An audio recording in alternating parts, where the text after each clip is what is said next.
तौहीद और रिसालत के हवाले से अकीदा अगर मजबूत है तो सब कुछ सलामत है। 15वां पारा सूरह बनी इसराइल के बाद एक सूरत है जिसका नाम सूरतुल कहफ है। 15 पारे के आखिर में और 16वें पारे के शुरू में यह सूरह कहफ है।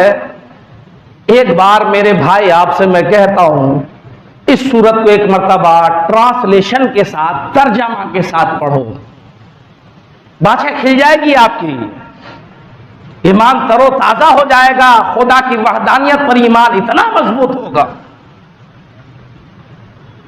आज अल्लाह पर ईमान कमजोर हो गया है, हर चीज पर ईमान मजबूत हो गया है।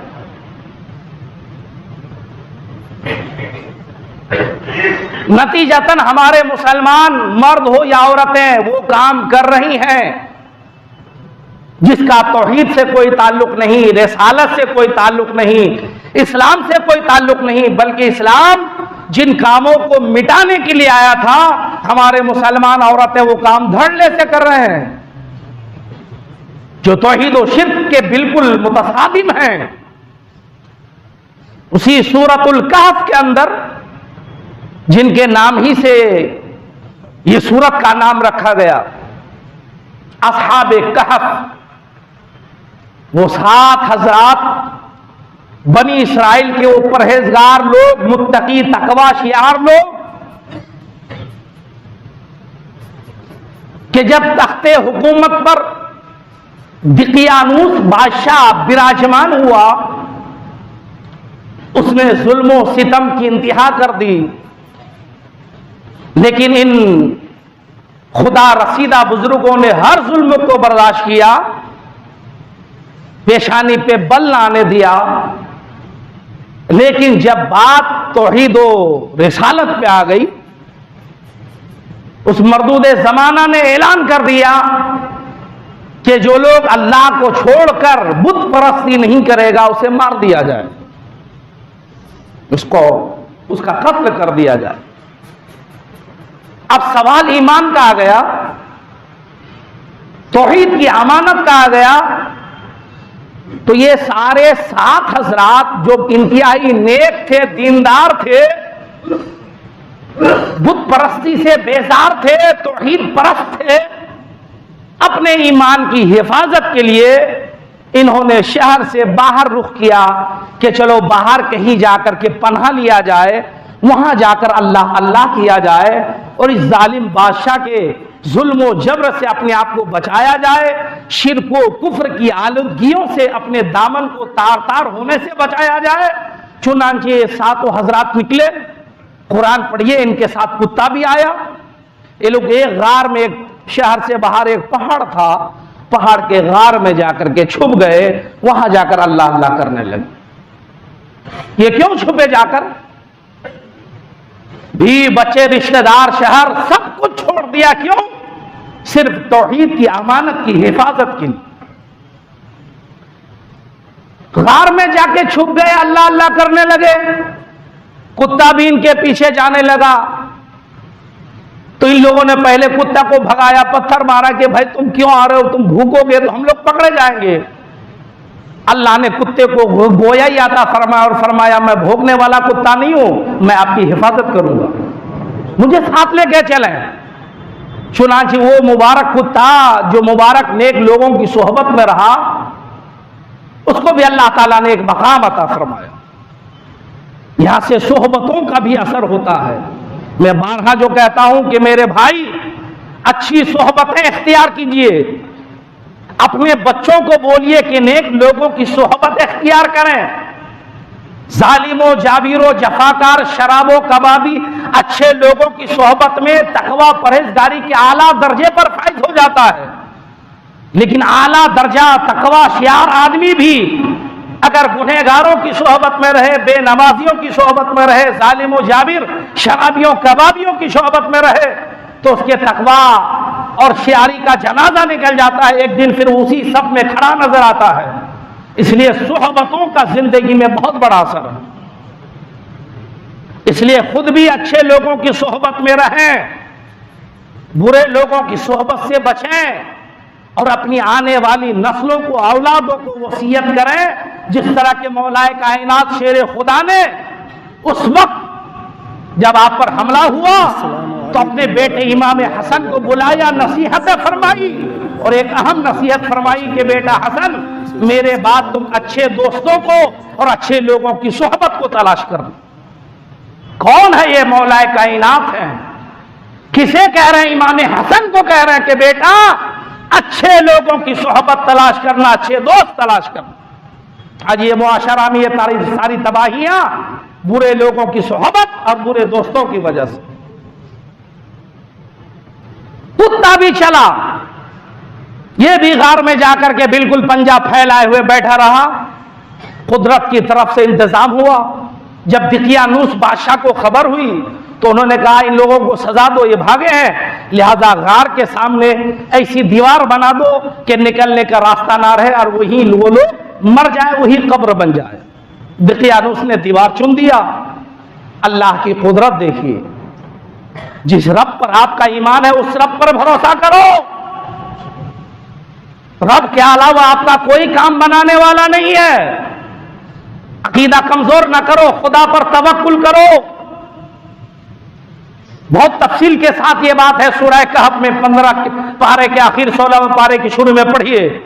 मुख्तसर ये कि जब ये लोग गार में गए अल्लाह अल्लाह करते रहे, अल्लाह ने इन्हें नींद सुला दिया।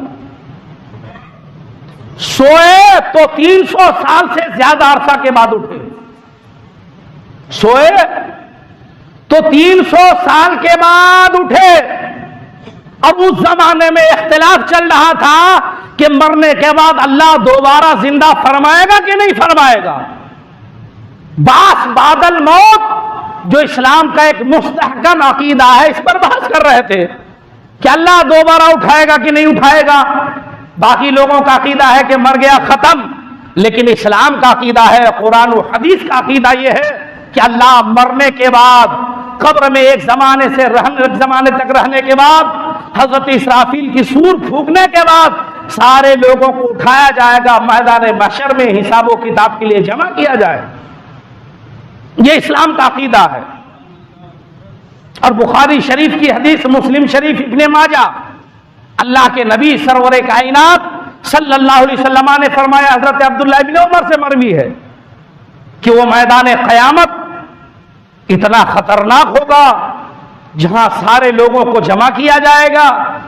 और इसी बुखारी में हजरत अबू हुरैरा की हदीस कि 40 साल तक लोग बराबर आसमान की तरफ टकटकी बांध करके देखेंगे कि खुदा की रहमतें नाजिल हो। इसी दरमियान पसीना इतना होगा कि मैदान महशर बिल्कुल डूब जाएगा। और कुछ रिवायतों में इसी बुखारी मुस्लिम इब्ने माजा में है कि सूरज इंतहाई करीब होगा, अपनी पूरी तमाज़त बिखेरेगा, पसीना इतना होगा मैदान महशर में, कोई घुटनों तक, कोई कमर तक, कोई कंधे तक, कोई पूरा, किसी का पूरा वजूद डूब जाएगा। अल्लाह के नबी इशारा करके फरमाते हैं। फिर फरमाते हैं लोगों तो जरा मैदान महशर की तकलीफ और उस दर्द को याद करो। न जाने पसीना में तुम कहां तक डूबोगे, घुटने तक, कमर तक के पूरा वजूद तुम्हारा डूब जाएगा। और ये सारे लोगों के साथ होगा, तुम भी उन्हीं में से एक होगे, तुम भी उन्हीं में से एक होगे। तो तुम्हें उस रोज़े क़यामत के उस दर्दनाक अजाब का खौफ दिल में रखना चाहिए। अगर तुम खौफे खुदा लेकर दुनिया से जाओगे, तकवा लेकर जाओगे, परहेजगारी लेकर जाओगे, नमाजें, इबादतें, नेकियां लेकर जाओगे, अल्लाह महशर की उस तमाज़त में भी रहमत का तुम्हें साया अता फरमाएगा। आका फरमाते हैं खौफ करो उस मैदान महशर का। और सख्ती का यह आलम होगा कि लोग कहेंगे परवरदिगार हमें कयामत की सख्ती से बचा ले, अगरचे तू जहन्नम में दाखिल कर दे। अंदाजा कीजिए कयामत की सख्ती का क्या आलम है। आज आसानी से नमाजें छोड़ देते हैं, इबादतें तर्क कर देते हैं, बात बात पे माँ बाप को झड़कने लगते हैं, गालियां देने लगते हैं, अल्लाह की तौहीद के खिलाफ इसकी पूजा, उसकी पूजा, इसकी रस्में, उसके रस्में, ये सब अदा करने लगते हैं। खुदा का खौफ करो, मैदान क़यामत को याद करो। इतनी सख्ती के लोग कहेंगे परवरदिगार इस सख्ती से बचा ले, अगरचे तो हमें जहन्नम में दाखिल कर दे। अंदाजा कीजिए आप, हालांकि उन्हें मालूम है कि जहन्नम का अजाब कितना दर्दनाक है, लेकिन जब इतनी सख्ती है कि इंसान जहन्नम का अजाब मांगे तो उसकी सख्ती और शिद्दत का अंदाजा आप कर सकते। तो इन हदीसों से जहां एक तरफ हमें खुदा के खौफ और इबादतों की दावत मिलती है, वहीं इस बात का अकीदा मिलता है कि कयामत हक है, बादल मौत हक है, जिसकी निशानदेही अल्लाह के नबी ने फरमाया। इख्तलाफ हो गया, इत्तेफाक देखिए कि लोग 300 कुछ साल के बाद बेदार हुए असहाबे कहफ। अब जब बेदार हुए तो उन्होंने अपने एक आदमी को भेजा कि भाई जाओ, चुपके से जाओ, हालात मालूम करके आओ कि क्या हालात है। जब ये बाजार गया, उस जमाने का सिक्का लेके गया, दुकानदार अचंभे में पड़ गया कि भाई ये सिक्का, ये तो हम पहचानते भी नहीं किस जमाने का। बहुत सारी बातें उन्होंने कहा, यार अभी तो कई दिन पहले हम लोग ये बादशाह से छुप छाप करके गए थे और कई दिन की बात है। उन्होंने कहा यार जिसकी बात करते हो दिकियानुस, वो तो 300 साल से ज्यादा जमाना हो गया, कब मर करके जहन्नम में चला गया। यार 300 साल? हाँ 300 साल, अब तक इस सिक्के का और उसका नामो निशान तक नहीं। खैर बात फैल गई। जब बात फैली तो उस जमाने में शहर उसूस का एक नेक बादशाह बेदरुस्त था। उन्होंने पूरे अमाइदे शहर के साथ असहाबे कहफ के गार के पास गए और जाने के बाद मिन जानिबल्लाह ये लोग उठे, बादशाह से मुअज़्ज़िज़ीन से मुसाफा किया, सलाम कलाम हुआ, पूरी कैफियत बयान की कि ऐसा हुआ था, उसके जुल्म से बुत परस्ती पर मजबूर करता था, बुत परस्ती से बचने के लिए हम लोग अपनी जान बचाने के लिए छुपके से इस गार में आकर के छुपे थे। और बताते हैं कि 300 साल का जमाना हो गया, हम लोग को पता नहीं चला। अल्लाह तबारक व तआला ने सही सालिम उठाया, बल्कि हम लोग को तो ऐसा लगा कि बस कुछ ही लम्हा पहले हम लोग गार में दाखिल हुए थे और अब उठ गए।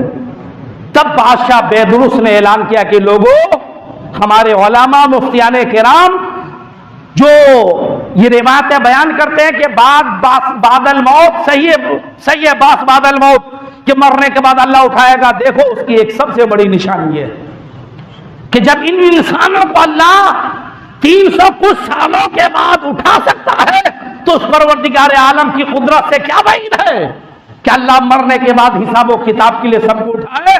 चुनांचे अल्लाह तबारक व तआला ने इस निशानी के जरिए जहां एक तरफ बादल मौत के अकीदा को क्लियर किया, वहां यह भी बताया कि ये वो नेक लोग थे जिन्होंने खालिस मेरी इबादत के लिए, मेरी तौहीद की हिफाजत के लिए बादशाह से भागा था। तो अल्लाह फरमाता है हमने उसे ये रुतबा अता फरमाया कि उनके नाम से सूरत भी नाजिल हो गई। अल्लाह ने कुरान मुकद्दस में उनकी आज़मत भी बयान फरमाया। तौहीद खालिस कि इंसान मोमिन मुसलमान हर चीज को गवारा कर सकता है मगर शिर्क को नहीं, कुफ्र को नहीं। जिन चीजों से शिर्क और कुफ्र की बुआ है उनसे भी बचे।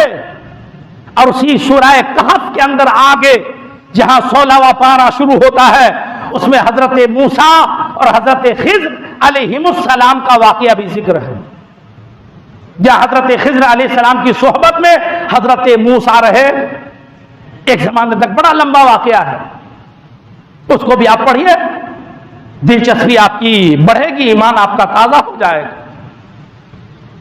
तो हजरत खिज्र अलैहिस्सलाम तो तस्लीम, जिनको अल्लाह ताला ने इल्म व हिकमत अता फरमाया था, जमहूर उलमा सालिहीन का मजहब यह है कि वह अल्लाह के नबी हैं और उनकी मौत व हयात पर भी इख्तिलाफ है। जमहूर उलमा सालिहीन का मजहब यह है कि हजरत खिज्र अलैहिस्सलातु तस्लीम जिंदा है, उन्होंने आब हयात पिया है।